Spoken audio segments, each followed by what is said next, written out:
রাজনীতি শুধু ক্ষমতার খেলা নয়, অর্থনীতি শুধু সংখ্যার মেলা নয়, সমাজনীতি কেবল তত্ত্বের জাল নয়, আর দুর্নীতি শুধু শিরোনামে আটকে থাকা গল্প নয়।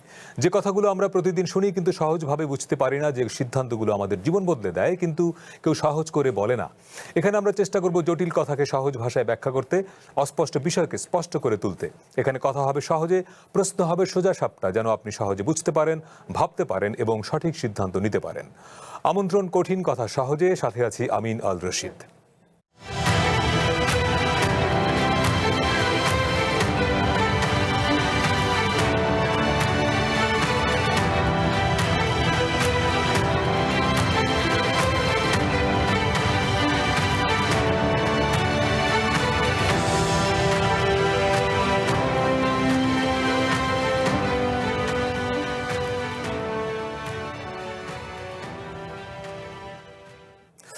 তত্ত্বাবধায়ক সরকার ব্যবস্থা বাতিল সহ সংবিধানের পঞ্চদশ সংশোধনীতে আনা কয়েকটি বিষয় অবৈধ ঘোষণা করে হাইকোর্টের রায় বহাল রেখেছেন আপিল বিভাগ। আইনজীবীরা বলছেন, এর ফলে সংবিধানে গণভোট ও তত্ত্বাবধায়ক সরকার ব্যবস্থা ফিরে এসেছে। প্রশ্ন হলো, আদালতের রায়ের মধ্য দিয়ে কি তত্ত্বাবধায়ক ব্যবস্থা স্বয়ংক্রিয়ভাবে সংবিধানে যুক্ত হবে? দ্বিতীয়ত, আদালতের রায় মানতে সংসদ কি বাধ্য? আগামী জাতীয় সংসদ নির্বাচন হওয়ার কথা আরও প্রায় 5 বছর পরে। এখনই তত্ত্বাবধায়ক সরকারের আলোচনা কতটা জরুরি? তাছাড়া পঞ্চদশ সংশোধনীর মাধ্যমে সংবিধানে আরও যেসব বিষয় যুক্ত করা হয়েছিল এবং 72-এর মূল সংবিধানের 4 মূলনীতি সহ যেসব বিধান ফিরিয়ে আনা হয়েছিল, সেগুলোর ভবিষ্যৎ কি? জুলাই সনদের 84টি প্রস্তাবের মধ্যে 48টি প্রস্তাবই সংবিধান সংশোধন সম্পর্কিত। এইসব সংশোধনীর ভবিষ্যৎ কি? এসব নিয়ে আজকে আমাদের কঠিন কথা সহজে আমাদের স্টুডিওতে আছেন বিএনপির প্রশিক্ষণ বিষয়ক সম্পাদক, সংসদ সদস্য এবিএম মোশাররফ হোসেন, আপনাকে স্বাগত। আছেন সংবিধান বিশেষজ্ঞ আইনজীবী আরিফ খান, আছেন সাংবাদিক এবং দীর্ঘদিন ধরেই যিনি সংসদ বিষয়ে সাংবাদিকতা করেন কামরান রেজা চৌধুরী। আপনাদের সবাইকে স্বাগত। আমি আরিফ খান, আপনাকে দিয়ে শুরু করি। খুব সহজ প্রশ্ন, পঞ্চদশ সংশোধনীর একটি অংশ বাতিল করে হাইকোর্ট যে রায় দিয়েছিলেন গতকাল, সেটি বহাল রেখেছেন আপিল বিভাগ। বলা হচ্ছে যে এর মধ্য দিয়ে সংবিধানে পঞ্চদশ সংশোধনীর পূর্ববর্তী অবস্থায় ফিরে গেছে, অর্থাৎ ত্রয়োদশ সংশোধনী বহাল, তত্ত্বাবধায়ক সরকার ফিরে এসেছে। আসলে কি তাই?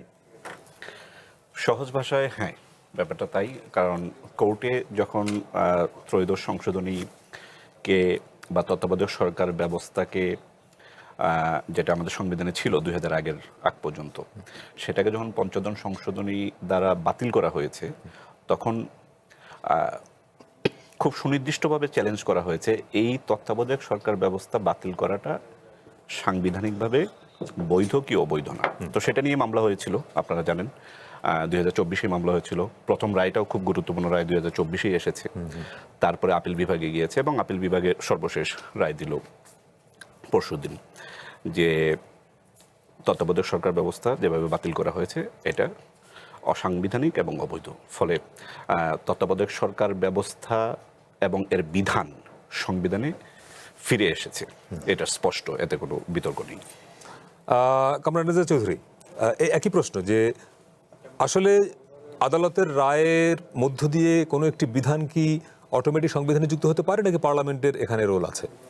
এখানে আরিফ ভাই হয়তো যে কথাটা বলেছেন এটা ইন প্রিন্সিপালের কথা, কিন্তু প্র্যাকটিক্যাল যেটা হয় বা যেটা হওয়ার কথা, এই রায়ের আলোকেই সংসদে একটি বিল আনতে হবে আইনমন্ত্রীকে। আইনমন্ত্রীকে বিল আনতে হবে, ওই যে 4টা বিধানের কথা জুডিশিয়ারি থেকে বলে দেওয়া হয়েছে, অ্যাপিলেট ডিভিশন থেকে, সেটা ওর মধ্যে থাকতে হবে। কারণ কনস্টিটিউশনের ইন্টারপ্রিটেশন, প্রোটেকশন সবই হচ্ছে জুডিশিয়ারির হাতে। এর বাইরে জুডিশিয়ারি কিন্তু খুব বেশি ডিকটেট করে নাই সংসদকে, কারণ পাওয়ার সেপারেশনের যে প্রিন্সিপাল, সেই প্রিন্সিপাল অনুযায়ী জুডিশিয়ারি কখনো চাপিয়ে দিতে পারবে না। এই কাজটা, সংবিধানের সংশোধনটা সংসদকেই করতে হবে, কিন্তু আদালতের ওই ডিরেক্টিভটা মাথায় রেখেই তাকে করতে হবে। তো আমি একটু ভিন্ন কথা বলি। আদালতের যে রায়টা হলো, এই রায়টাকে খুব বেশি গুরুত্বপূর্ণ, আমি এই বেসিক কোয়েশ্চেনটা তুলতে চাই। এই রায়টা 2017 সাল 24-এর 17ই ডিসেম্বর আমি কোর্টে ছিলাম, ফারাম আবুবের কোর্টে। আরিফ ভাই, আমার মনে হয় যে আমি ছিলাম ওখানে। তো সেই সময়ে কিন্তু একটা বড় প্রশ্ন ছিল, যে উনি আবার বললেন যে caretaker government was the basic structure of the constitution. আমি যদি ভুল না করে থাকি, আমি নোটও রেখেছি। তো যাক, আমি ওনার সঙ্গে হার্মলি ডিফার করি, সেটা আলাদা কথা। কিন্তু ওই সময় যদি রায়টা হতো তাহলে এটার একটা সিগনিফিকেন্স থাকতো, কারণ তখন ইউনূস সরকার থাকবে কি থাকবে না, নির্বাচন হবে কি হবে না, তার আন্ডারে হবে কি হবে না, কেয়ারটেকার গঠন হবে কি না, তার আন্ডারে নির্বাচন, তখন একটা ইস্যু ছিল। এখন এমন একটা সময় জুডিশিয়ারি রায়টা দিলেন, এটা আসলে মিনিংলেস আমার কাছে মনে হয়, যদি আমি সাংবাদিক হিসেবে একজন নাগরিক হিসেবে বলতে চাই। কারণ এখন একটা সংসদ গঠিত হয়ে গেছে, সংসদে দুই পক্ষই, ক্ষমতাসীন দল এবং বিরোধী দল, মানে হয়তো তাদের মোডালিটিজে সমস্যা আছে, ইস্যু হয়তো আছে ভিন্ন, কিন্তু কেয়ারটেকার নিয়ে কোনো রকম তাদের মধ্যে বিরোধিতা নাই। এমনকি এখন আওয়ামী লীগও, যেই আওয়ামী লীগের আমলে চলে গেল কেয়ারটেকার, আওয়ামী লীগও বলছে আমরা কেয়ারটেকার চাই বলেছে, তাই না? বিরোধী দলে থাকলে সবাই কেয়ারটেকার চায়। এটা হচ্ছে যে ওই যে ওটা হচ্ছে একটাই কারণ, সেটা হচ্ছে ভোটে মনে করে যে আমি হেরে যাব, হ্যাঁ, ওই কেয়ারটেকার হলে আমি জিতবো। কিন্তু আমি আর একটা প্রশ্ন করতে চাই, বাংলাদেশে যত নির্বাচন হয়েছে, সেটা কেয়ারটেকারের হোক বা দলীয় সরকারের অধীন হোক, কোনো নির্বাচন কি কোনো বিতর্ক ছাড়া হয়েছে? আমি আপনাকে একটা একটা করে বলে দেবো। যদি সবচেয়ে কম সমালোচনা শোনা যায় সেটা হচ্ছে 1979 সালের নির্বাচনটা। এটার কারণও ভিন্ন, তখন আওয়ামী লীগ মনে করেনি যে সে ক্ষমতায় আসবে, এক। দ্বিতীয়ত হচ্ছে তখন প্রধানমন্ত্রী শাসিত সরকার ছিল না, রাষ্ট্রপতি শাসিত সরকার ছিল। আপনি একটা নির্বাচন বলতে পারবেন না। যারা বলে থাকে সুশীল সমাজের লোকরা, আমি যদিও সুশীল সমাজের শব্দটা নিয়ে আমি একটু আমার আপত্তি আছে, আমাদের এনজিও বা যারা মানে নাগরিক সমাজ আর কি, আকবর আলী খান বলতেন সিভিল সমাজ। ভাই আমিও নাগরিক, শোনেন, এই নাগরিক কিন্তু সেই নাগরিক না, রিকশাওয়ালাও নাগরিক, আপনিও নাগরিক, আরিফ ভাইও নাগরিক, ওনারাও নাগরিক। এই নাগরিক কিন্তু সেই নাগরিক না। আমি কথাটা বলি ভিন্ন, যারা যেটা বলেন যে কেয়ারটেকারের মাধ্যমে অনলি একটা মাত্র গ্রহণযোগ্য নির্বাচন, সবসময় কেয়ারটেকার আন্ডার গ্রহণযোগ্য হয়। প্রত্যেকটা নির্বাচন, আপনি একটা নির্বাচন আমাকে বলেন তো কোন নির্বাচন, ইভেন এই যে গত নির্বাচনটা হয়ে গেল, সেখানে তো জামাত কয়দিন আগে বলেছে যে তাদের, তারা তো বলেই যে, তাই না? তো তাহলে এটা কেয়ারটেকার বিষয়টা না। আমি একটা ব্রডার পার্সপেক্টিভে আরিফ ভাই আমি তুলতে চাই, মোশাররফ ভাই, বাংলাদেশের রাজনীতিতে এটা তো ভোট তো একটা প্রক্রিয়া, কিন্তু ভোটটা গ্রহণযোগ্য হবে কি হবে না, এটা নিয়ে আন্দোলন হবে কি হবে না, এটা তো বেসিক্যালি পলিটিক্যাল সেটেলমেন্টের উপর নির্ভর করে। সে পলিটিক্যাল সেটেলমেন্টের কারণেই তো তত্ত্বাবধায়ক এসেছিল। হ্যাঁ, এবং এটা হবে না কখনো, কারণ আমরা ডিসএগ্রিমেন্টে আছি। আপনি যেভাবেই করেন নির্বাচন বিতর্কিত হবে বাংলাদেশে। না, আমি একটু আপনার আগের প্রশ্ন যে আপনি এটা কেন মনে হলো আপনি যে এই রায়টার কোনো প্রয়োজন ছিল না? কারণ কোর্ট একটা বিষয়ে যদি সে তার কাছে যায়, এটা একটা প্রসেস। তো এখন উনি গত বছর ইলেকশনের আগে দিতে পারলে একরকম হতো, এখন ইলেকশনের 5 মাস 4 মাস পরে রায় দিয়েছেন, এই জন্য এটা আগামী নির্বাচন মাথায় রেখেই তো রায়টা এসছে। তাতে এই রায়টা দরকার ছিল না, এটা কেন? আগামী নির্বাচনের আগে তো একটা কোর্টে যদি একটা মামলা হয়, রিট হয়, তো সেটা রায়, সেটার আলোকে আদালত দেবেন না? আপনি দিলেন কখন দিলেন? যখন এটা খুব বেশি হলে একটা মোরাল স্ট্রেংথ, আর কিছু না, একটা মোরাল স্ট্রেংথ। এখন তো অলরেডি সংবিধান সংশোধন করা হবে, এটা সংস্কার না সংশোধন, এই শব্দ নিয়ে তো বেসিক্যালি টানাহেঁচড়া। দুটো পক্ষই একমত যে এই সংবিধানটাকে সংস্কার অথবা সংশোধন করা হবে, কেয়ারটেকার আসবে। বিএনপি আগেই বলেছে, তার ইয়েতে বলেছে, তার ইলেকশন ম্যানিফেস্টোতে বলেছে, এই যে জুলাই সনদ আমার হাতে আছে, এখানেও আছে, সব কিছুইতেই আছে। তো ডিসএগ্রিমেন্ট যেখানে নাই, সেখানে আপনি দিয়ে এটার কি লাভ? আপনি তখন দিতেন ভাই। এটার গুরুত্ব আছে, এই রায়টার খুবই কেন্দ্রীয় গুরুত্ব আছে। কারণ হলো, আমরা যে কোনো জিনিসকে তো এর প্রেক্ষাপট সহ বুঝতে হবে, এবং যে কোনো প্রেক্ষাপট 1-2 বছরের না। কেয়ারটেকার সংক্রান্ত প্রেক্ষাপটটা গত প্রায় 25-30 বছরের একটা প্রেক্ষাপট আছে, এরশাদ আমলের পর থেকেই। হ্যাঁ, একসময় বিপুল গ্রহণযোগ্যতার মধ্য দিয়ে সংবিধান সংশোধন করে কেয়ারটেকার ব্যবস্থা এখানে যুক্ত করা হয়েছে। একটা বিশেষ রাজনৈতিক ব্যবস্থায় এবিএম খায়রুল হকের নেতৃত্বে বিশাল জুডিশিয়াল ইন্টারভেনশনের মধ্য দিয়ে এটাকে অবৈধ ঘোষণা করা হয়েছে। খায়রুল হক সাহেব এসব অনেক কাজ ওনার টেনিউরে করে গিয়েছে, যেমন 5th অ্যামেন্ডমেন্ট অবৈধ ঘোষণা করে উনি একটা মহাজগাখিচুড়ি বাংলাদেশের রাজনীতিতে উনি তৈরি করে গিয়েছেন। ফলে সুপ্রিম কোর্ট এবং সুপ্রিম কোর্টের বিচারপতিদের দ্বারা বাংলাদেশে গত 25-30 বছরে অনেক রাজনৈতিক অনাসৃষ্টি তৈরি হয়েছে, যেটা অন্যান্য দেশে হয় না, বাট আমাদের দেশে হয়েছে। এবং বাংলাদেশে এলো এই প্রথম টাচলেস আরএকে সেন্সেশন ওয়াটার ক্লোজেট, এটা পথ দেখিয়েছেন এবিএম খায়রুল হক। ফলে 2011 সালে আগে হয়েছে, আরিফ ভাই, 2000 আগে হয়েছে, বিচার সায়েম সাহেব কি করেছেন? উনি চিফ জাস্টিস থেকে প্রেসিডেন্ট হয়েছেন। না, ওই সুপ্রিম কোর্ট কোনো পার্টি ছিল না। সায়েম সাহেব পদত্যাগ করে প্রেসিডেন্ট হয়েছেন এবং সেটা নিয়ে উনি বলছেন যে বিচারকের চেয়ারে বসে উনি পলিটিক্যাল অ্যানার্কি তৈরি করেছেন। রুলিং পার্টি রেখেছে। আরিফ ভাই আমাকে একটু না জানলে আপনি আমাকে একটু বলে দেবেন, একটা রুলিং ক্ষমতাসীন পার্টি সেটার এগেইনস্টে ধরেন এই পলিটিক্যাল কোনো সিদ্ধান্ত জুডিশিয়ারি আপনি যদি একটু আমি বলি এই যে কোনো রুলিং পার্টিতেও আসলে সবচেয়ে বেশি গ্রেপ্তার করে পলিটিক্যাল অপোনেন্টদেরকে বা অপোজিশনদেরকে নানা ধরনের নির্যাতন করে, যেটা ইতিহাসে আমরা দেখেছি। আমি গ্রেপ্তারের কথা বলছি না, আমি কনস্টিটিউশনাল ইস্যুতে উদাহরণ আছে, যেমন 1979 সালের যে অষ্টম সংশোধনীর যে জাজমেন্ট, যেটা এরশাদ তখনও ক্ষমতায়, সেপ্টেম্বর 1989 অষ্টম সংশোধনীর যে জাজমেন্ট হয়েছে, এটা ল্যান্ডমার্ক জাজমেন্ট এবং এটা ওই ওয়াননেস যাওয়া ওই সুপ্রিম কোর্ট, এবং এটা তো বেসিক্যালি সরকারের এগেইনস্টে, এটা তো বেসিক্যালি লয়ারদের এক নম্বর উদাহরণ। 2 নম্বর উদাহরণ এগেইন খলনায়ক খায়রুল হক সাহেবের আরেকটা জাজমেন্ট 2005 সালের আগস্ট মাসে উনি 5th অ্যামেন্ডমেন্ট অবৈধ ঘোষণা করে জাজমেন্ট দিয়েছেন। বিএনপি তখন খুবই 4 দলীয় জোট ক্ষমতায়, ফলে সরকার ক্ষমতায় থাকা অবস্থায় সুপ্রিম কোর্টের বিচারপতিরা ওই সরকারের মতাদর্শ বা আদর্শিক অবস্থানের বিরুদ্ধে বড় রায় দেয়নি, এটা সঠিক না, অনেক বড় বড় রায় দিয়েছে। প্রশ্ন হলো এটা না, প্রশ্ন হলো তত্ত্বাবধায়ক সরকার সংক্রান্ত সুপ্রিম কোর্ট বিচারপতি খায়রুল হকের নেতৃত্বে যে জুডিশিয়ারিকে যেভাবে পলিটিসাইজড উনি করেছেন, এই পলিটিসাইজেশনের মহা খেসারত এই বাংলাদেশের মানুষকে গত 17 বছরে খুব ভয়াবহভাবে দিতে হয়েছে, কিন্তু এর রাস্তা উন্মুক্ত করেছেন কিন্তু এই তত্ত্বাবধায়ক নামক যে লখিন্দরের সাপ, তিনি এই খায়রুল হক সাহেব তার নেতৃত্বে যেভাবে ভয়াবহভাবে আমাদের রাজনীতিতে প্রবিষ্ট করে গিয়েছেন। এবং আমরা জানি বিচার বিভাগের নানা ধরনের সীমাবদ্ধতা আছে, তারা তার মধ্যে থেকে কাজ করে, কিন্তু বিচার বিভাগ কিন্তু অনেক সেন্সিটিভ বিষয় 90-এর দশকে কিন্তু কনস্টিটিউশনাল ইস্যু তারা ডিল করেছে। যেমন আওয়ামী লীগের সদস্যদের একযুগে পদত্যাগ 1994 সালে, এবং সেই পদত্যাগ কিনা গ্রহণ করা হবে কিনা, হ্যাঁ, এই নিয়ে কিন্তু এক বিশাল সাংবিধানিক এবং রাজনৈতিক প্রশ্ন তৈরি হয়েছে। বিচার বিভাগ, আপিল বিভাগ এই বিষয়ে খুবই চূড়ান্ত সিদ্ধান্ত দিয়েছে, এবং এই নিয়ে কিন্তু তখন বিচার বিভাগকে কেউ কিন্তু খারাপ কোনো কিছু বলার সুযোগ পায়নি, কারণ তাদের সেই স্ট্যাচারটা তখনও ছিল।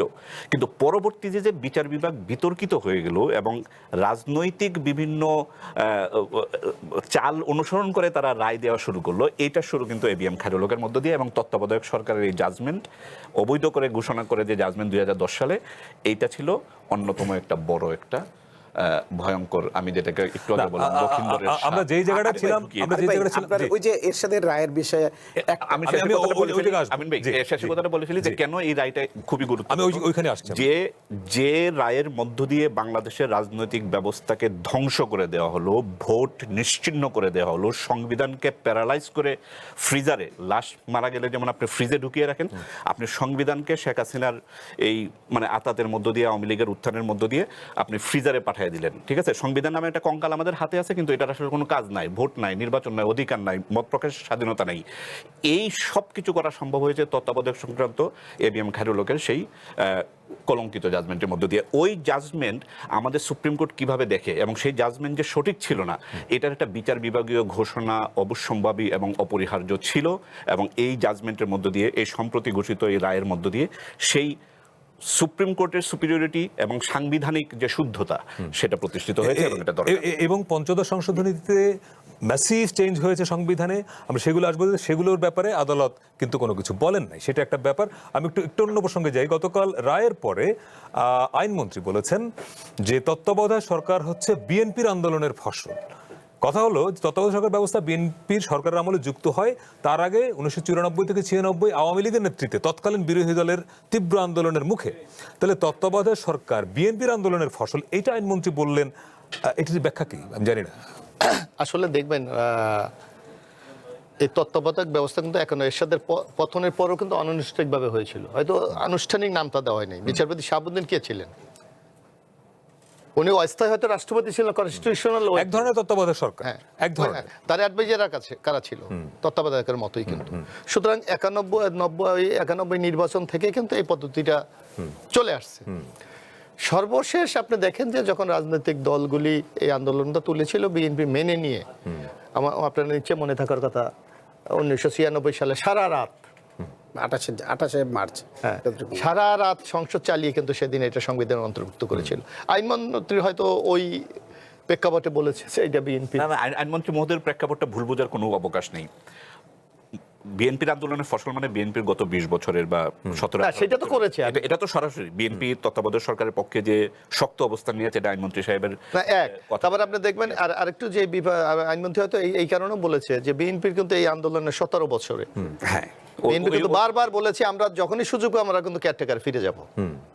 এবং তাদের অন্যতম আমাদের আপনি যদি 31 দফাও দেখেন, 31 দফার মধ্যে অন্যতম দফা হলো আমরা একটা নির্দলীয় তত্ত্বাবধায়ক সরকার অধীনে ফিরে যাবো। সেটা যেই নামেই আপনি বলেন না, তত্ত্বাবধায়ক বলেন, নিরপেক্ষ বলেন, অন্তর্বর্তীকালীন সরকার, আমরা এইটাতে ফিরে যাব। আমার মনে হয় সে কথাটাই বোঝাতে চেয়েছেন আইনমন্ত্রী। এখন আপনি দেখবেন যে এই বিএনপি যে কথাটা বলেছে এখানে, হ্যাঁ এখানে একটা প্রশ্ন আছে যেটা আরিফ সাহেব বলেছে যে যদি হাইকোর্টে এই সুপ্রিম কোর্টে এই রায় না দিলেও কিন্তু বিএনপির নির্বাচনী কমিটমেন্ট অনুসারে ক্যাটেগরি যেতে হতো। রাইট, এবং সংবিধান তো সংশোধন হবেই, সংস্কার হোক সংশোধন হোক। আমরা কিন্তু বারবার নির্বাচনী প্রচার এবং বিশেষ করে আমি বিএনপির প্রশিক্ষণ, আমাদের যে একটা প্রশিক্ষণ সেল ছিল, আমরা কিন্তু সারা বাংলাদেশে যখন মানুষকে অর্গানাইজ করেছি তখন কিন্তু এই কথাটা আমরা বারবার উচ্চারণ করেছি যে আমরা বিএনপি যদি ক্ষমতায় যায় আমরা এই তত্ত্বাবধায়ক সরকার আবার ফিরিয়ে আনবো, গণভোট আমরা ফিরিয়ে আনবো। আজকে আমি মনে করি এই রায়ের ক্ষেত্রে বিএনপির সেইটা বাস্তবায়নটা অনেকটা সহজ হয়ে গেছে, এটা নিয়ে বিতর্ক করার কোনো সুযোগ থাকলো না। যে সুপ্রিম কোর্টও বলেছে যে এটা পঞ্চদশ সংশোধনী বাতিল করা হলো। এখন যে কথাটি আমাদের আরিফ খান ভাই বলেছে যে হ্যাঁ এই তত্ত্বাবধায়ক সরকার না হওয়ার কারণে বাংলাদেশ কিন্তু মারাত্মক খেসারত দিতে হয়েছে। আপনি দেখেন এই যে আন্দোলন সংগ্রাম বাংলাদেশের প্রতিষ্ঠানগুলিকে ডিস্ট্রয় করে দিয়েছে। আমার মানে আরিফ ভাই আরেকটু বললে ভালো হতো। আপনি দেখেন, আপনি দেখবেন যখন ওই যে চিফ জাস্টিস পালিয়ে গেল সিনহা, তখন যখন এইটা নিয়ে সুপ্রিম কোর্টে সিনহা সাহেব পালিয়ে যায়নি, সিনহা সাহেবকে তৎকালীন ক্ষমতাসীন দল বের করে দিয়েছে থেকে উৎখাত করে তাকে বাংলাদেশ থেকে তাড়িয়ে দিয়েছে। ওই সময় ওই প্রেক্ষাপটে আপনার নিচে মনে থাকার কথা, তখন কিন্তু এই খায়রুল হক সিনহা সাহেব যে রাইটে দিয়েছেন তার বিপরীতে সরকার যে অবস্থান নিয়েছে সেই সরকারের পক্ষে কিন্তু উনি আমার নিশ্চয় মনে আছে বিবৃতি দিয়েছে, পত্রিকায় লিখেছে যে সরকার এইটা করতে পারে। অর্থাৎ আমি আরিফ ভাইয়ের সাথে 100% একমত যে এই বাংলাদেশে সংকট সৃষ্টির জন্য সবচেয়ে বেশি দায়ী এবিএম খায়রুল হক। আমি জানি না এই রায় পূর্ণাঙ্গ আমি এখনো পড়ে দেখি নাই, খায়রুল হকের এই ভূমিকার কি কোনো প্রতিকারের ব্যবস্থা বলা হয়েছে কিনা, অথবা তার বিরুদ্ধে হাইকোর্টের যে জাজমেন্ট সেখানে এই প্রসঙ্গ আসেনি। আপিল বিভাগের আসা উচিত তো, আপিল বিভাগের জাজমেন্ট এখনো পাবলিশ হয়নি, জাজমেন্ট পাবলিশ হলে আমরা বুঝতে পারবো এটা, কারণ উনি যে অন্যায়টা করেছে আপনার নিচে। তবে ভাই একটা কথা বলি আপনাকে, সরি আমি যদি ইন্টারভিউ করে থাকি, না অসুবিধা নেই। এখানে একটা ওই যে সুচিতা, শুদ্ধতা, মাহাত্ম্য, মহানুভবতার কিছু ব্যাপার আছে না, খায়রুল হকরা এই জিনিসগুলো ধ্বংস করে গিয়েছে। যেমন না আমি ওইটাই বলছি, জাজমেন্টে গালাগালি করেছে, না যেমন আপনাকে একটা আমি পলিটিক্যাল স্টেটমেন্ট দিয়েছে। বর্তমান যে বিচারপতিরা তারা কিন্তু এত নিচু জাতের বিচারপতি না। না আমি একটু বলি, তারা কেউ জাজমেন্টে গালাগালি দিবে এত হীন মন মানসিকতা না, ওইটা না। আমি গালাগালির ব্যাপারে আমি একটা প্রসঙ্গ শুধু বলি আপনাকে, যে আপনার নিচে মনে আছে যখন উনি শর্ট ভার্সনটা দিলেন, হ্যাঁ উনি বললেন যে পরবর্তী দুটি সংসদ, দুটি নির্বাচন কেয়ারটেকারের অধীনে হবে, হতে পারে পূর্ণাঙ্গ রায় যে উনি এটাকে টোটালি অ্যাভয়েড করে গেছে, এই ব্যাপারে এই রায়ের মধ্যে কোনো কিছু আছে কিনা? না পূর্ণাঙ্গ রায়তে অ্যাভয়েড করেছে কি আর ভাই? হ্যাঁ করেছে, এই কথা বলেই না সে যে 17 মাস পর যে রায়টা লিখলেন ওই রায়তে এই কোনো কথা এখানে ছিল না। না এটা মোশাররফ ভাই, আমি যে কথাটা মানে আপনাদের কথার সঙ্গে তো দ্বিমত করার মানে খুব এই জায়গায় নেই, কিন্তু আমি একটা মৌলিক প্রশ্নের জায়গায় যেতে চাই।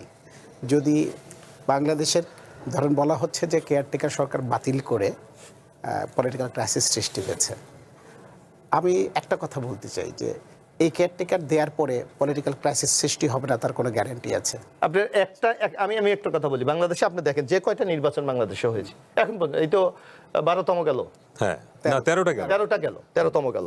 আপনি দেখেন কেয়ারটেকারের অধীনে যে নির্বাচনগুলি হয়েছে তার তুলনামূলক কম বিতর্ক হয়েছে এটা বলতে পারেন, গ্রহণযোগ্যতা এবং মানুষের ভোটার উপস্থিতি এগুলির পরিমাণ আপনাদের। কিন্তু 2008 সালের যে নির্বাচন মোশাররফ ভাই, সেই 8 সালের নির্বাচনে কেয়ারটেকার অধীনে হয়েছিল, যে নির্বাচনে বিএনপি মাত্র 30টি আসন পেয়েছিল। এখন আপনারা এখন তো বলছেন যে ওই নির্বাচনে ফেয়ার হয় নাই, তাহলে ওরা কেয়ারটেকার অধীনে হয়েছে তো? না ওই কেয়ারটেকার কিন্তু আলাদা কেয়ারটেকার। আচ্ছা ওইটাও কেন আলাদা? আলাদা একটা শব্দ আছে মোশাররফ ভাই, আপনি যতই বলেন বাংলাদেশে একটা নির্বাচন মানুষের 91 ছাড়া 91 মোটামুটি এক্সপেকটেশন অনুযায়ী হয়েছে। তারপরেও এবারে নির্বাচন হবে বলে না, আমি আপনাকে বলছি মানে অভিযোগের কথা বলছি। আপনাদের এলাই যারা জামাতি এখন বলছে যে তাদেরকে এখন পরে ষড়যন্ত্র পরে ওই হারিয়ে দিন দেওয়া কি হয়েছে। বলেছিলেন? এই কথাটা কিন্তু ওই দিন কি বলেছেন? একটু মিসরিপ্রেজেন্টেশন হচ্ছে ভাইয়া। না না, জামাত বহুবার বলছে, কালকে না, না, না, না, বহুবার আপনি- বলছে। আমি বলি ওই দিন বহুবার বলছে কিন্তু তারা। এটার অর্থ আপনি কি? 12 ফেব্রুয়ারি আপনি রাতে দেখেন জামাতের যখন না, পরাজিত আমার opinion জামাতের আমির কিন্তু অভিনন্দন এটা জানিয়েছে। ব্যবসা ভাই, যখন কোনো রাজনৈতিক দল কোনো নির্বাচন নিয়ে অনিয়মের অভিযোগ তুলে, এই অনিয়ম মানে হলো সুনির্দিষ্ট কিছু ক্ষেত্রে, পুরো নির্বাচন বাতিলের না কিন্তু। ফলে জামাত যখন বলে, আমাদের কিন্তু কোনো জিনিসকে যখন বলবো আমরা যেন একদম খুলে বলি যে আমরা আসলে কি মিন করছি। জামাত এই নির্বাচন নিয়ে কিন্তু এটা বলে নাই যে পুরো নির্বাচন রিগড হয়েছে একটা দলকে ক্ষমতা না। ভাই, না, তারা বলতেছে যে আচ্ছা, কতিপয় ক্ষেত্রে তাদেরকে এই প্রসঙ্গে না, আসবো। আমি তাদের যে একটা বিরতি কথাটা, আসছে, যে একটা তাদেরকে বিরতি হারিয়ে নিয়ে- দেওয়া হয়েছে। আরে ভাই, আর কি লাগে? আচ্ছা, এই বরং আমরা প্রশ্ন বিরতি নিয়ে করতে এসে পারি এটা যে কথা বলবো। জামাতের যে অশোক ভাই- রেজাল্ট পূর্ববর্তী রেজাল্ট রাইট, তার না, এটা নিয়ে আমরা আরো কথা বলবো। একটা সেটা ছোট্ট নিয়ে বিরতি নিয়ে আসছি। সেটা নিয়ে কোনো সমস্যা নেই। একটা ছোট্ট বিরতি নিয়ে আসছি।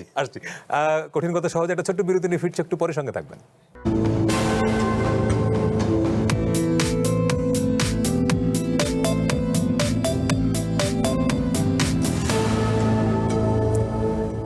বিরতির পরে আবারও স্বাগত কঠিন কথা সহজে। আমাদের সঙ্গে স্টুডিওতে আছেন বিএনপির প্রশিক্ষণ বিষয়ক সম্পাদক সংসদ সদস্য বি মোশাররফ হোসেন, আছেন সংবিধান বিশেষজ্ঞ আরিফ খান, সাংবাদিক কামরান রেজা চৌধুরী। আমরা কথা বলছি তত্ত্বাবধায়ক সরকারের সাংবিধানিক বিতর্ক নিয়ে। আরিফ ভাই, বিরতির আগে আপনি একটা প্রসঙ্গ একটু ব্যাখ্যা দেওয়ার চেষ্টা করছিলেন যে জামায়াতের তরফ থেকে যে বলা হচ্ছে গত নির্বাচনে তাদেরকে ষড়যন্ত্র করে হারিয়ে দেওয়া হয়েছে। আমি একটু কোট করি, জামাতের আমির বলেছেন এরকম যে ষড়যন্ত্র করে 11 দলকে হারিয়ে দেওয়া হয়েছে, তখন যদি আমরা প্রতিবাদ করে নির্বাচন বয়কট করতাম তাহলে দেশের যা পরিস্থিতি হতো সেটা আরো খারাপ হতো।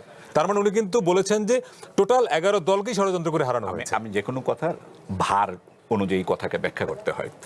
আমরা কিন্তু কোনো বিষয়কে ব্যাখ্যা করার সময় নিরঙ্কুশবাদী দৃষ্টিভঙ্গি নিব না। নিরঙ্কুশবাদী দৃষ্টিভঙ্গি মানে কি?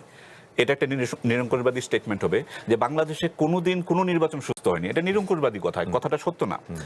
আবার আরেকটা নিরঙ্কুশবাদী কথা হবে বাংলাদেশে সবসময় সকল নির্বাচন খুব ফেয়ার হয়েছে, সুন্দর হয়েছে, এটাও নিরঙ্কুশবাদী কথা। কথা হলো যে কোনো নির্বাচনের শুদ্ধতা পরীক্ষিত হয় 100% কোটায় না, নির্বাচনের শুদ্ধতা পরীক্ষিত হয় মেজরিটির কোঠায়। যদি 70% যদি ভালো মানে ভোটিং হয়ে থাকে, আপনাকে বলতে হবে নির্বাচন অ্যাকসেপ্টেবল। 80% হলে তো আরো ভালো। নির্বাচনের বাকি 15, 20 বা 10 ক্ষেত্র মতো বিভিন্নভাবে বিতর্কিত হয় এবং সেটা নিয়ে সবসময় বিতর্ক থাকবেই। জামায়াতের আমির সাহেব বা জামায়াত পার্টি হিসেবে যে কথাগুলো বলেছে, আপনারা জানেন রাজনৈতিক অঙ্গনে অনেক রেটরিক এবং লাক্ষণিক কথাবার্তা বলতে হয়, এগুলো লাক্ষণিক কথাবার্তা। আমি কিভাবে বুঝতাম যে জামাত সিরিয়াস এই অভিযোগে? যদি সবকিছু ত্যাগ করে তারা তাদের সকল সাংগঠনিক শক্তি নিয়ে তারা নির্বাচন বয়কট করে যদি ব্যাপক গণ আন্দোলন। কেন বয়কট করেন সে ব্যাখ্যাও সে দিয়েছে। শোনেন, বলেছে যদি বয়কট করতো তাহলে দেশে আরো বড় সাংবিধানিক সংকট তৈরি হতো। এটা তো এক ধরনের সবরিদ্ধ কথা হয়ে গেল না? আমি সত্য এবং আইনকে রক্ষা করার জন্য আমি অন্য কিছুর ভয় পাবো? না, তাই তো দাঁড়ায়। ফলে এগুলো আসলে এক ধরনের রাজনৈতিক বিরোধীদলীয় কথাবার্তা। এগুলোকে সমস্যা হলো কি, আমরা মেইন স্ট্রিমে যখন এরকম কোনো একটা রাজনৈতিক পলিটিক্যাল একটা বয়ানকে আমরা খুব সিরিয়াসলি এর সত্য পলিটিক্যাল পয়েন্টে সিরিয়াসলি নিব না আমরা। সিরিয়াসলি নিব, কিন্তু কোনটা রেটরিক আর কোনটা এলিগেশন এটা বুঝতে হবে। এটা রেটরিক। না, আমি এখানে একটু রূপক কথা। আমি একটু এখানে একটু যুক্ত করতে চাই। আপনার জামাতের যে বক্তব্য, এটা বাস্তবতার নিরিখে কতটুকু গ্রহণযোগ্য এটাকে আমরা দেখতে গ্রহণযোগ্য না। এক কারণটা কি আমি দেখি যে দেখেন আমাদের বাংলাদেশে একটা পপুলার ভোট আছে কিন্তু প্রত্যেকটা রাজনৈতিক দল, যেমন আমরা বিএনপির বলি যে 33%, 34%, আওয়ামী লীগের আমলে এইরকম 33-34%, জামাতের কত 8%-এর উপরে জামাত কখনোই ওঠে নাই। এবার তাদের পার্সেন্টেজ কত? প্রায় তারা বলে 33, যে ভোট কাস্ট হয়েছে। তাইলে এটাও কি একটা ম্যানিপুলেট হয়েছে? রাতারাতি মানুষের মনোজগতে কি এত পরিবর্তন করতে পারে? হয় না, এটা কখনো হয় না। আপনি কোনো সার্ভে, কোনো রিসার্চে পাবেন না। মোশাররফ ভাই, আপনার সঙ্গে আমি সাপ্লিমেন্ট করি আরেকবারের কথাই, সেটা হচ্ছে যে প্রথম কথা বিএনপি ক্ষমতায় আসতো, এটা নিয়ে এটা কোনো বিতর্ক ছিল না। কোনো বিতর্ক ছিল না। আমি ব্যক্তিগতভাবে যেটা আমি দেখি, রাইট, এক। কিন্তু আরিফ ভাই যে কথা বললেন ওই কথাটার সঙ্গে আমি একটু হামলি ডিফার করি। আপনি 80%, 70% কারেক্ট করবেন, এটা যদি আপনার ডিটারমিনেন্ট হয়, না, it is not acceptable. Determinant না, উদ্দেশ্য 100। আমার মনে হয় যে না, নির্বাচন আমরা যে কথাটি চৌধুরী বলেছে, তাহলে তো বাংলাদেশের সবচেয়ে গ্রহণযোগ্য নির্বাচন 91 আমরা বলি, সেখানে ভোট কাস্টিং হলো 51 এর মতো 1% না, না আরিফ ভাই আমার ধারণা উনি 70% কাস্টের কথা বলেন, উনি না, বলছেন আমি যে হচ্ছে কাস্টের কথা বলছি না। ভোটের যে উনি বলছেন টোটাল নির্বাচনী- 70% যদি মনে হয় যে ভালো নির্বাচন, তাহলে 30% কে গ্রহণযোগ্য, রাইট। এটাকে গ্রহণ- হ্যাঁ, আমরা মানে মেজরিটি হলে majority না, এটা হয়তো আমরা প্র্যাকটিক্যাল জায়গা থেকে বলতে পারি, that should not be the parameter. সেই জায়গায় ওই প্যারামিটার যেতে গেলে তো কেয়ারটেকার লাগে না। কারণ আমি জাস্ট একটা কাউন্ট করি আপনাকে, ত্রয়োদশ সংশোধনীর যে রিভিউটা গত 20 নভেম্বর আপিল ডিভিশন দিলেন, সেখানে আমি একটু কোট করি, উনি বলেছেন আদালত ত্রয়োদশ সংশোধনী প্রকৃতপক্ষে গণতন্ত্রের মৌলিক চেতনাকে শক্তিশালী করেছিল, আর গণতন্ত্র নিজেই সংবিধানের একটি অলঙ্ঘনীয় মৌলিক কাঠামো। তার মানে আপনি বলছেন যে কেয়ারটেকার নিয়ে ভবিষ্যতে অন্য আলোচনা হবে যে কেয়ারটেকার লাগবে না বা কেয়ারটেকার আরো সংকট তৈরি করবে।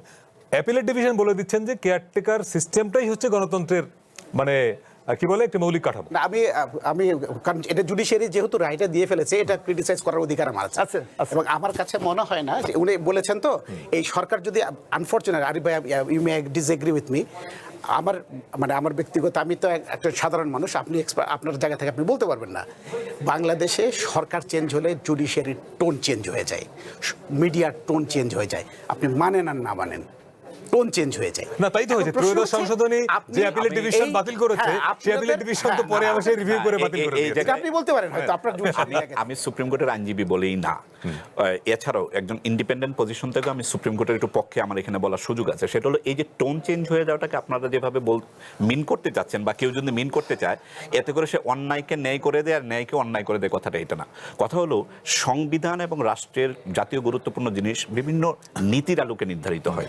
এই নীতির ব্যাখ্যা কিন্তু আসলেই এক এক বিচারপতির পক্ষে একভাবে করা সম্ভব, কিন্তু কথা হলো প্রশ্ন এটা না, প্রশ্ন হলো কেউ অশুভ উদ্দেশ্য নিয়ে করছে কিনা।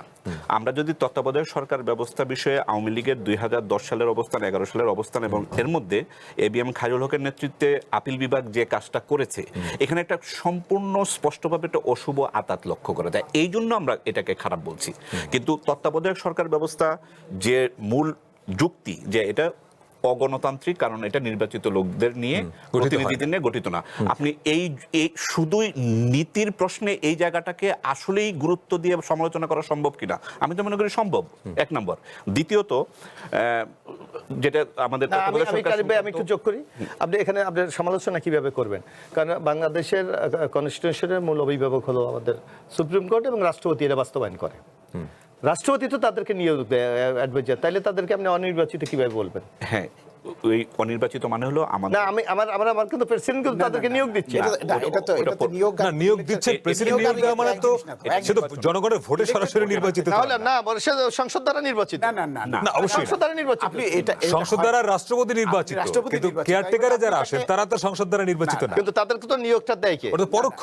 না, মোশাররফ ভাই, নিয়োগ নিয়ে কথা হচ্ছে না, কথা হচ্ছে আপনি আজকে যদি এমপি হন, আপনি আমার প্রতিনিধি, ফলে you have rights and legitimacy আমার জন্য পলিসি এবং আইন বানানোর। সেটা ঠিক আছে। সেই অর্থে আমার কথা হলো মোশাররফ ভাই, তত্ত্বাবধায়ক সরকার ব্যবস্থা তো বাংলাদেশে একসময় ছিল না, পরবর্তী আসছে, ভবিষ্যতে আমরা এর চেয়ে উন্নত কোনো পদ্ধতিতে যাবো না সেটাও জানি না।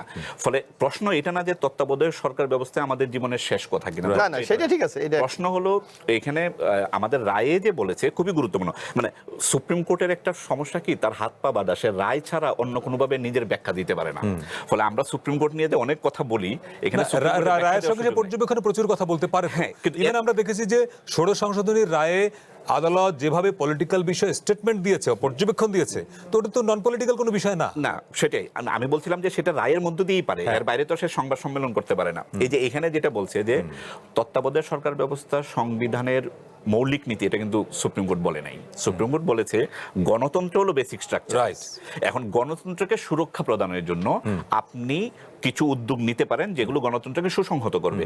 তো গণতন্ত্র যেটা একটা বেসিক স্ট্রাকচার, সেটাকে সুসংহত করতে গিয়ে তত্ত্বাবধায়ক সরকার দরকার, সেই অর্থে ওনারা বেসিক স্ট্রাকচার বলেছে। এখন আমার যে প্রশ্নটা আজকে যেটা শুরু করেছিলাম যা দিয়ে, পঞ্চদশ সংশোধনীর আংশিক বাতিল করেছেন আপিল বিভাগ, কিন্তু পঞ্চদশ সংশোধনের মধ্য দিয়ে একটা হিউজ পরিবর্তন এসছে। 72 মূল সংবিধানের মূলনীতি ফিরিয়ে আসা সহ জাতির পিতা যুক্ত করা, 7 ক 7 খ বিভিন্ন 1/3 চেঞ্জ করে, মানে মৌলিক স্ট্রাকচার ঘোষণা করা, ওই সব বিষয়ে আদালত কথা বললেন না কেন? এটা একটা খুব মজার একটা বৈশিষ্ট্য আপনাকে বলতে পারি। আমাদের যে তত্ত্বাবধায়ক সরকার সংক্রান্ত আপিল বিভাগের এবং হাইকোর্ট বিভাগের যে জাজমেন্টটা, এটা একটা perfect example of a hybrid judgement. এটা একটা মিশেল জাজমেন্ট, এবং এই মিশেল জাজমেন্টে বিচারপতি মহোদয়, হাইকোর্ট বিভাগে বিচারপতি ফারাহ মাহবুব মহোদয় এবং আপিল বিভাগে মাননীয় প্রধান বিচারপতির নেতৃত্বে তার অন্যান্য সহ বিচারপতিবৃন্দ, তারা কিন্তু খুব অসাধারণ একটা আমি বলবো প্রজ্ঞার পরিচয় দিয়েছে এই জাজমেন্টটাকে এক ধরনের হাইব্রিড ক্যারেক্টারে রাখার জন্য। এই হাইব্রিড ক্যারেক্টার বলতে আমি যেটা বোঝাতে চাচ্ছি, আওয়ামী লীগ আমলে সুপ্রিম কোর্টের বিভিন্ন অবস্থান থেকে দেখা গেছে তারা সরাসরি রাজনৈতিক মানে কোর প্রকৃতভাবেই রাজনৈতিক এবং সাংবিধানিক বিষয়কেও সুপ্রিম কোর্টের কুক্ষিগত করে তারা রায় দিয়েছেন।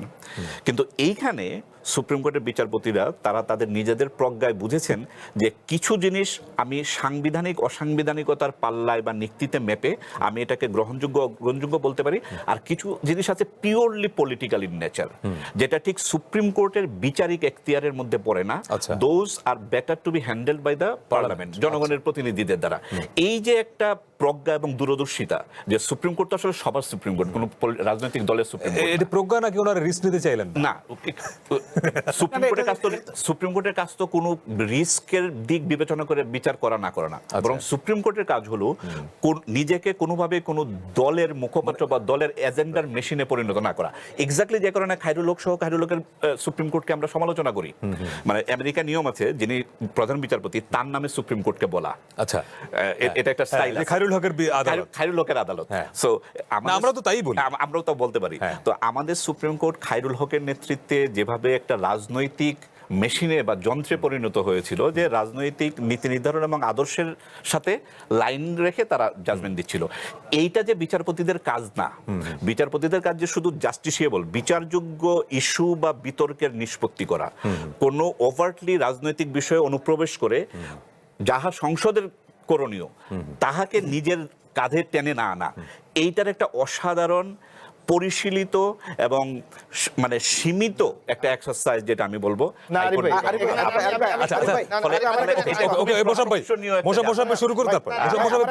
আমার একটা প্রশ্ন আছে, এই রায়টা ওনারা ইউনূস সরকারের আমলে কেন দিলেন না? আমার সেটা তো সরকারের আমলে দিয়েছেন। না না না, আপনি এই যে অ্যাপিলেট ডিভিশনের আজকের যে রায়টা, এই রায়টা ওই সময়টা কেন, মানে হোয়াট ইজ, মানে এটার ওই সময়টা থাকলে আমাদের বোধহয় বেশি উপকার হবে। আমি বলি সেই সময়টা কেন? আমার মনে হয় এইটা একটু এই উত্তরটা আরিফের পক্ষে দেওয়া হতো। আমি মোশাররফের প্রশ্নটা আমি একটু বলি, যে কথাটি আরিফ, আমি পলিটিক্যাল টোনটা এই জন্য আমি বলি, আরিফ ভাই বলে, এখন ধরেন আপনি কিছু কিছুকে অপরিবর্তিত রেখে দিয়েছে। না, অপরিবর্তিত রেখে দেয়নি, রেখে দিয়েছে তো। না না, বলেছে পার্লামেন্ট উইল ডিসাইড। আমি পার্লামেন্টের উপর আপনি চাপ না, আমি একটু বলি, আপনি আমাকে একটু বলেন। এখন ধরুন একটা বিষয়, যে এখন শেখ মুজিবের ছবি টানাতে হবে, এটা কিন্তু ওই সংশোধনের মধ্যে আছে।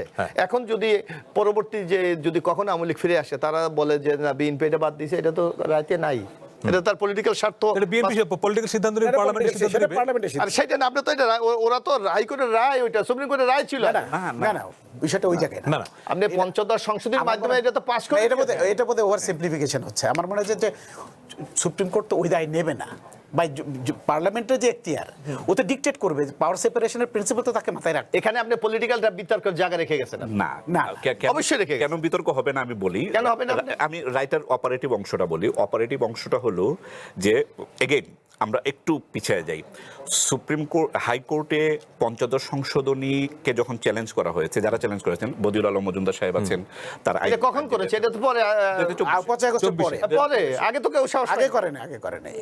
আমি কেন আগে তো সাহস করে, আপনি যে কারণে আমরা স্বৈরাচারের আমলে ছিলাম, আমরা ওই স্বৈরাচারের ওই বিধান থাকবে কেন? আমি তো এই জন্য বললাম যে পলিটিক্যাল থাকবে না, সেটাই বলছি। আমি কেন বলছি, আমি প্রসেসটাই বলছি যে 2024-এ যখন এটাকে চ্যালেঞ্জ করা হয়েছে, পঞ্চদশ সংশোধনীর সম্পূর্ণটাকেই কিন্তু বৈধতা চ্যালেঞ্জ করা হয়েছে, নাম্বার 1। নাম্বার 2 হলো বিচারপতিবৃন্দ যখন রায় দিয়েছেন, তারা দেখেছেন যে ডিসপিউটেড নিষ্পত্তিযোগ্য, মানে বিচার বিভাগীয় কায়দা নিষ্পত্তিযোগ্য এতটুকু আমি করলাম, আপিল বিভাগ সেটার সাথে একমত হয়েছেন। আর কিছু আছে এটা কিন্তু মেনে নেয়নি সুপ্রিম কোর্ট, কিন্তু এটাকে বৈধতা দেয়নি। বাকি ওই যে ছবি টানানো সহ অন্যান্য অংশ বলেছে এটা বলেছে যে সংসদ decision এটা নেবে। সংসদ নিষ্পত্তি। এবং আমি মনে করি এটা খুবই দূরদর্শী একটা সিদ্ধান্ত। রাইট, আমরা এই জায়গা থেকে আরো বিরতি পরে যে সংসদ এখন পুরো বলটা সংসদের না, না, কোর্টে। সংসদকে আমি চাপিয়ে দিয়েছি। ওই সংসদের- প্রশ্নের উত্তরটা আমাকে একটু যদি পারলে দেন, মানে তখন কেন রায়টা হলো না? আচ্ছা, এটা আমি বলি 30 সেকেন্ডে। হ্যাঁ, এটা তো সহজ। 2024 সালের ডিসেম্বরেই কিন্তু হাইকোর্ট এই রায় দিয়েছে। একটা রায় আচ্ছা, দেওয়ার সেটা পরে- ঠিক আছে, আমি সেটা বলি ঠিক আছে। আমি বলি তার মানে তত্ত্বাবধায়ক সরকার দেয়নি কথা ঠিক না। না, আমি সেটা বলি নাই। আমি আসছি, মানে appellate আমাকে এলাও করেন। 2024 সালে হাইকোর্টে একটা রায় হওয়ার পরে এটা আপিল বিভাগের শুনানিতে আসতে আসতে স্বাভাবিক নিয়মে আরো পরে আসার কথা, এই সময়টা লেগেছে। এখন Right. কেন ইউনূসের আমলেই দেয়নি না, এই কথা তো বলা এইটা তো যায় না। আদালতকে প্রশ্ন করা, আমিও জানি না। বলা যায় আমি না, না, আমি প্রশ্ন করতে পারি না, কিন্তু প্রশ্ন হচ্ছে যে এটা শোনেন, পারসেপশন ডেভেলপ করে। আচ্ছা, পারসেপশন ম্যাটার্স। এবং বাংলাদেশে পলিটিক্যাল ভায়োলেন্স, রাস্তার আন্দোলন কিন্তু অনেক জায়গায় জাজমেন্ট চেঞ্জ করে দিচ্ছে। আরিফ ভাই, আমি জানি না আপনি আমার সঙ্গে একমত কিনা, অনেক কিছু চেঞ্জ করে এখন এখন পুরো রায়ের ফলে যেটা হলো, আমরা যেটা বুঝি যে একটা বিরাট ডিসিশন নিতে হবে পার্লামেন্টে, পার্লামেন্টে। আপনাদেরকে নিতে হবে। সেই জায়গাটায় একটা বড় আপনাদের সামনে ডকুমেন্ট হচ্ছে জুলাই সনদ, যেটা নিয়ে এখন পর্যন্ত ডিবেট হচ্ছে। সেই সমাধানটা আমরা একটু খুঁজবো বিরতির পরে। একটা বিরতি নিয়ে ফিরছে, একটু পরে সঙ্গে থাকবেন। বাংলাদেশে এলো এই প্রথম টাচলেস আরএকে সেন্সেশন ওয়াটার ক্লজেট।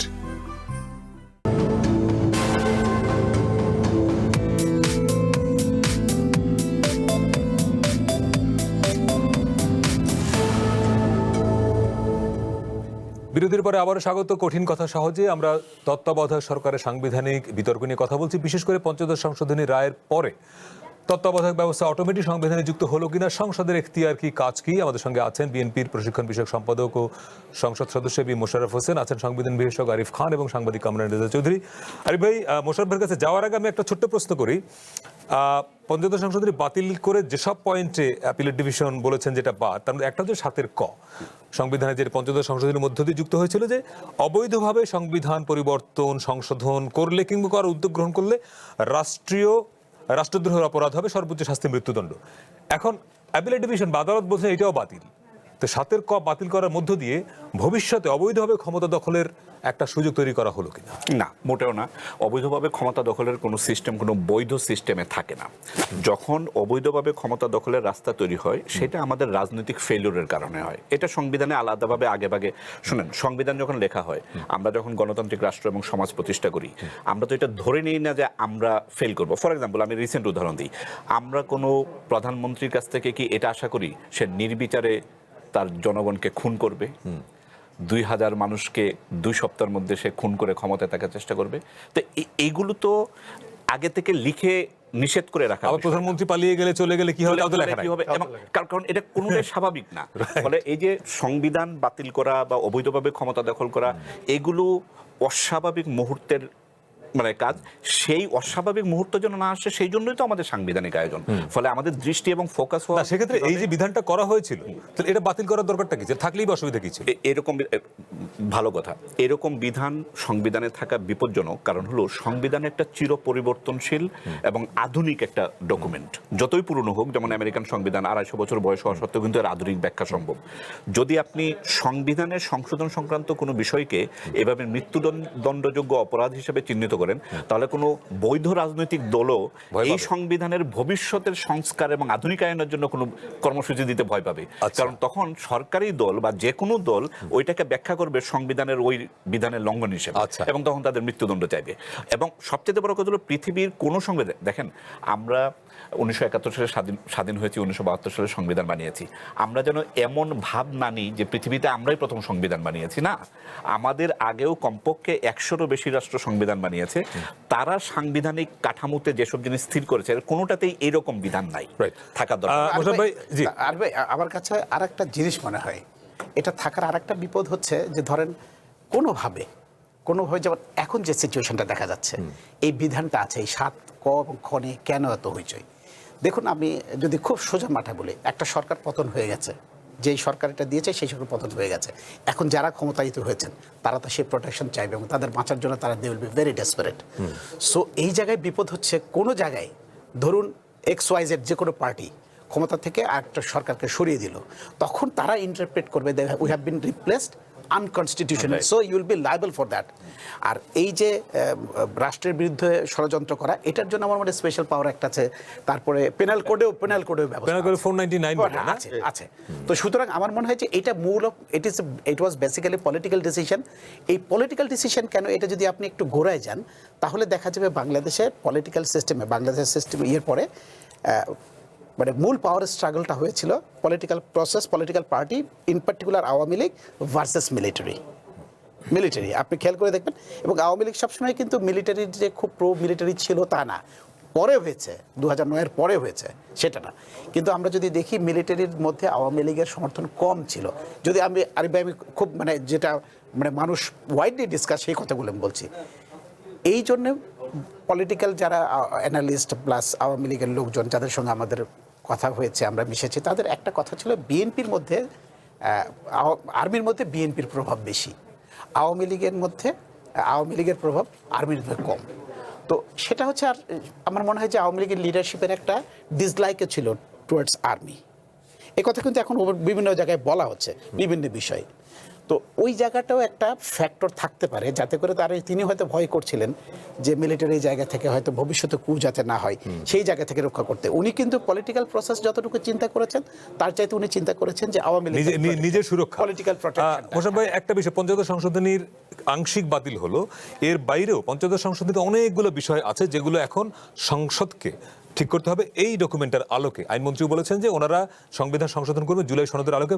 বাস্তবতা হলো বা জটিলতা হলো যে এর অনেকগুলো ধারা নিয়ে, দফা নিয়ে আপনাদের সঙ্গে, আপনাদের যারা এখন বিরোধী দল তাদের সঙ্গে একটা বিরাট একাডেমিক মতবিরোধ আছে। ফলে এই সংকটগুলো সুরাহা পার্লামেন্টে কি করে হবে? অর্থাৎ আদালত এক অর্থে যে বলটা আপনাদের পার্লামেন্টে বা পলিটিশিয়ানদের কোর্টে ছেড়ে দিলেন, এটাকে আপনি খেলবেন কি করে? না, এটা একেবারে স্পষ্ট।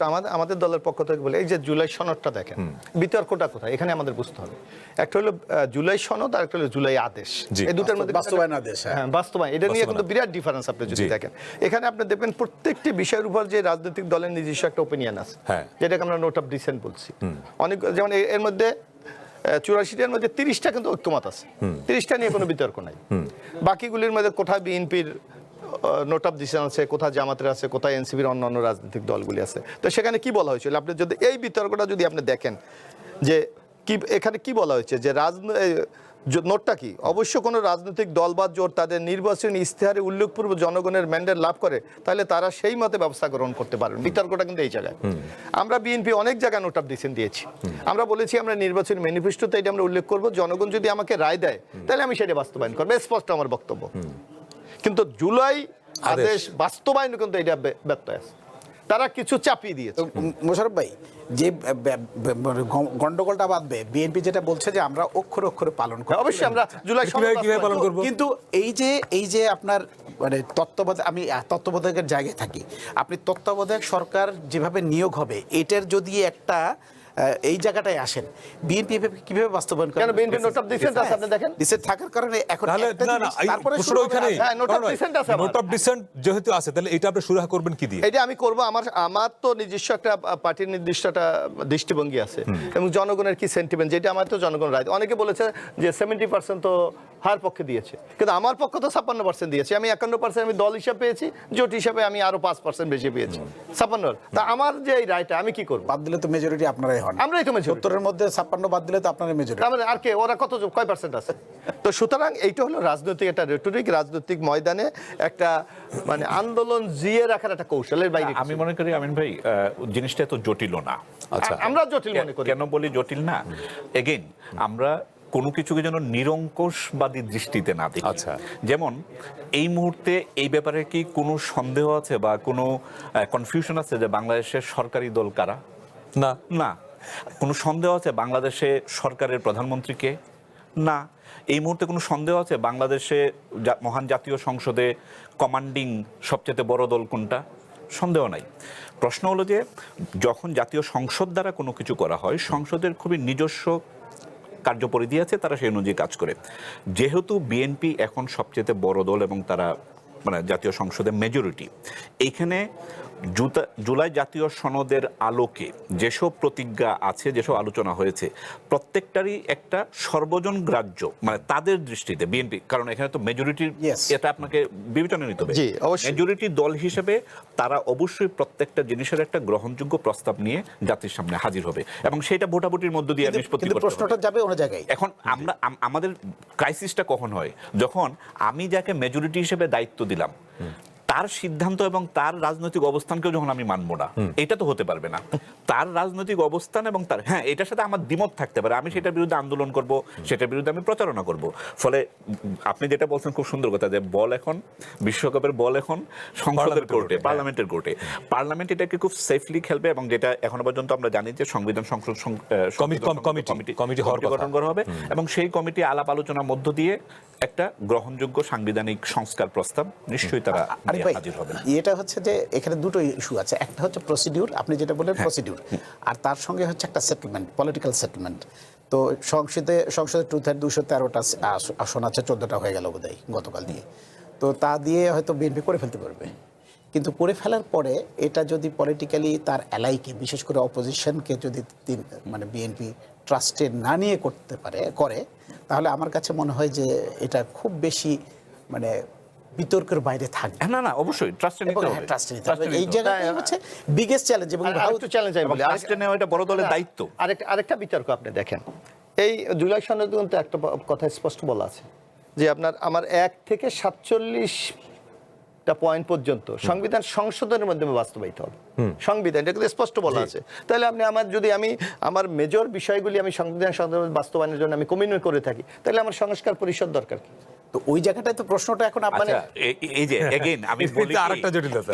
জটিলতা না, এটা বলা আছে এখানে। জটিলতা না, আপনি একটা সংসদে একটা কমিটি বানালো, আপনি সেটার নাম দিলেন কমিটি নাকি কমিশন? আমি it does matter, it does matter. বৃক্ষ তোমার নাম রাইট, ফলে পরিচয়। কাজটা দরকার। কাজটা হলো আমরা সংবিধান সংস্কার করতে হবে, একটা গণতান্ত্রিক একটা গ্রহণযোগ্য একটা প্রক্রিয়া করতে হবে। তো সেটা আপনি কমিটি নাম দিয়ে করেন, কমিশনের নাম দিয়ে করেন, এটাকে আমার কাছে মনে হয় না এটা কোনো বড় ধরনের কোনো না, কিন্তু এটা নিয়ে তারা কিন্তু আমরা এই বিতর্কে আমরা যে জিনিসটা ভুলে যাই সেটা হলো যে বাংলাদেশের সংবিধানকে তো আওয়ামী লীগ ধ্বংস করেছে, বাংলাদেশের সংবিধানের আত্মাকে আওয়ামী লীগ তো খুন করেছে। এই সংবিধানকে পুনরুদ্ধার করে আবার একটা গণতান্ত্রিক সংবিধানে রূপান্তর করার যে বিশাল ভারী দায়িত্ব বিএনপির কাঁধে এখন পড়েছে, বিএনপিকে সেই পরীক্ষায় উত্তীর্ণ হতে হবে এবং এই পরীক্ষায় উত্তীর্ণ বিএনপি একা হতে পারবে না, অবশ্যই তার সমমনা বিরোধী দল এবং অন্যান্য যে দলগুলো আছে তাদের সহযোগিতা সহ কিন্তু একটা কমন গ্রাউন্ডে আসতে হবে। যদি না আসি তাহলে শেষ করার আগে আমি একটা কথা বলি, সেটি হচ্ছে যে বাংলাদেশের রাজনীতি কি সংবিধান নিয়ে সংকটটা? সংবিধান, বাংলাদেশের রাজনৈতিক সংকট কি প্রসিডিউরাল নাকি পলিটিক্যাল সেটেলমেন্টের অভাব? আমি এই জিনিসটা দর্শকদের সামনে বা বিদগ্ধজন সবার সামনে, সকল সমস্যাই পলিটিক্যাল সমস্যা, কিন্তু প্রসিডিউর দিয়ে সংবিধান একদম লাস্ট 1-1.5 মিনিট আমরা হয়তো পাবো যে ধরুন আলটিমেটলি সমস্ত সংকট, সেটা আপনার সংবিধান বলেন আর রাষ্ট্রের অর্থনৈতিক সংকট বলেন, ওইটা সমাধান আপনাদের কি করতে হবে? এই মুহূর্তে পার্লামেন্টে আপনারা এবং আপনাদের যারা বিরোধী দলে আছেন এক সময়ের আপনারা মিত্র, এখন যদিও দুটি পথ দুদিকে বেঁকে গেছে। আমরা যেটা দেখছি আজকেও চট্টগ্রামে জামাতের আমির, নোয়াখালীতে হাসনাত আব্দুল্লাহ, ঢাকায় নাহিদ, এই সবার যে কথা তাতে মনে হচ্ছে যে সরকারের সঙ্গে বিরোধী দলের একটা বিরাট টানাপোড়েন চলছে। ঘটনাটা কি তাই নাকি এটা সমঝোতা? লোক দেখানো। আমি সংসদে একটা উদাহরণ দিই, যেন আমাদের বাজেট আলোচনা, বাজেট আলোচনা আমাদের মধ্যে বাজেট আলোচনা কার্যকরী যে কমিটি, সেখানে আলোচনা হয়েছে যে এটা 60 ঘন্টা আলোচনা হবে। তাতে জামাতের ভাগে পড়ে তাদের যে এমপি সাথে 26 ঘন্টা তারা আলোচনা করতে পারে।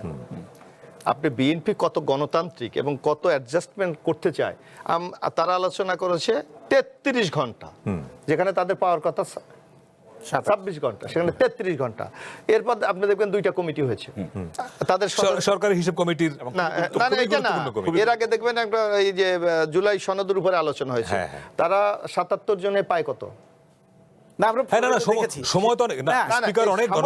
বিএনপি অ্যাডজাস্টমেন্ট করার জন্য কিন্তু সবসময় প্রস্তুত আছে। বিএনপি, আর আমার মনে হয় জামাত এটা কি অ্যাডজাস্টমেন্ট না সমঝোতা? না, এটা মানে আরেকটা দেখবেন সংসদে এই বাইরে তারা যে কথাগুলি বলে, আজকে যে আমাদের আমির সাহেব বললো অথবা হাসান আব্দুল্লাহ বললো, সংসদে কিন্তু এই টোনে তারা কথা বলে। না পলিটিক্যাল আন্ডারস্ট্যান্ডিং আছে আছে, এটা নিয়ে- political understanding। এটা নিয়ে Right. যার জন্য আমরা মনে করি যদি এই সংবিধান সংস্কার নতুন কিছু না। আমরা যদি শুরু করে ইনশাআল্লাহ সংবিধান সংশোধনের পর্যায়গুলি, আমার মনে হয় খুব একটা সংকট হবে বলে এবং পলিটিক্যাল আন্ডারস্ট্যান্ডিং কে খারাপ চোখে দেখার কিছু নাই। ভালো, এটা validate দেশের জন্য হলে ভালো। বিশেষ করে গণ অভ্যুত্থানের পরে বাংলাদেশ যে ভয়াবহ যে রিস্ট্রাকচার এবং এর মধ্য দিয়ে যাচ্ছে, সেখানে এই সমঝোতা আমাদের জন্য আশীর্বাদ।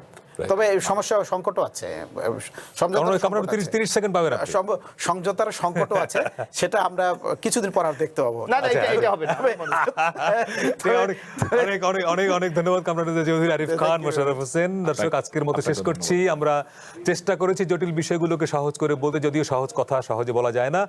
সুশাসন, সুব্যবস্থা, গণতন্ত্র টিকে থাকে প্রশ্নে, আর পরিবর্তন আসে বোঝাপড়ায়। সময় এখন আপনার প্রশ্ন করবার, ভাববার। দেখা হবে আগামীকাল অন্য কোনো বিষয়ে। শুভরাত্রি।